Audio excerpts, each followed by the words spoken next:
6 বছর ধরে holding tax দিচ্ছে না বসুন্ধরা আবাসিকের কেউ, অথচ ফ্ল্যাট ও ভবন মালিকদের কাছ থেকে প্রতি মাসে ফি আদায় করছে বসুন্ধরা গ্রুপ। 6 বছরে 300 কোটি টাকার বেশি তুলেছে বসুন্ধরা ওয়েলফেয়ার সোসাইটি। এবার তাদের কাছ থেকে ট্যাক্স আদায়ে কঠোর হচ্ছে সিটি কর্পোরেশন। এরই মধ্যে বকেয়া পরিশোধে চিঠি দেওয়া শুরু করেছে ডিএনসিসি। নুডলস খান নাই তো নুডলসই খান নাই।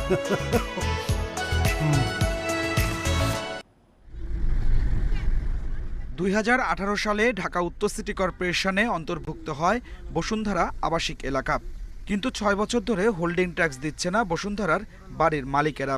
অথচ প্রতি মাসেই বসুন্ধরা গ্রুপকে ট্যাক্স বাবদ ফি দেন ফ্ল্যাট ও ভবন মালিকরা। সেই টাকা আদায় করা হয় বসুন্ধরা ওয়েলফেয়ার সোসাইটির মাধ্যমে। আবাসিক ভবনের প্রতি বর্গফুটের জন্য মাসে 60 থেকে 80 পয়সা এবং বাণিজ্যিকের জন্য 1 টাকা 80 পয়সা দিতে হয় ওয়েলফেয়ার সোসাইটিকে।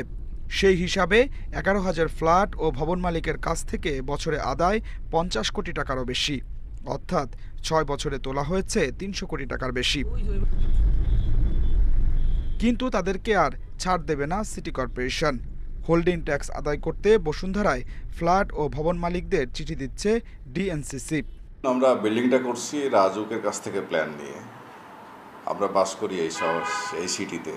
সেক্ষেত্রে অবশ্যই আমাদের ট্যাক্সটা সিটি কর্পোরেশনকে দেওয়া উচিত। বসুন্ধরা যে ট্যাক্সটা ধরতেছে আমাদের, এটা আমাদের কাছে সো মাছ বেশি হয়ে গেছে।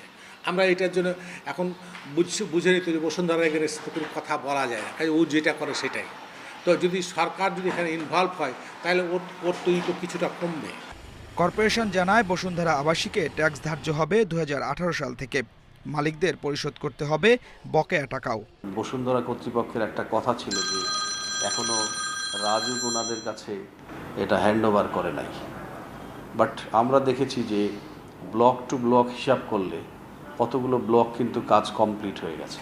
সুতরাং সেগুলোর ক্ষেত্রে আমরা ট্যাক্স আদায়ের কাজ করতে পারি। আমরা ওই সব ব্লকগুলোতে নোটিশ দিচ্ছি এবং জনগণ যারা বাসিন্দারা তারা সাড়াও দিচ্ছেন।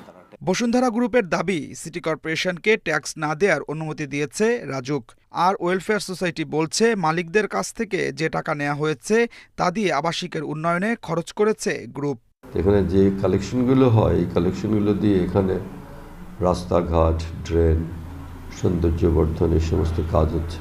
এই কাজগুলো করার ক্ষেত্রে সোসাইটির সঙ্গে বসুন্ধরা কর্তৃপক্ষের একটা সমঝোতা একটা ইয়ে আছে আর কি, সমন্বয় করে কাজ করে আর কি। ভবন মালিকরা বলছেন বাড়ি তৈরির সময় উন্নয়নের নামে টাকা নেয় বসুন্ধরা। ফ্ল্যাট বিক্রি করতে গেলেও টাকা দিতে হয়। এরপরও প্রতি মাসে ফি নিচ্ছে বসুন্ধরা গ্রুপ, কিন্তু সিটি কর্পোরেশন কিছুই পাচ্ছে না। Adilur Rahman, independent news,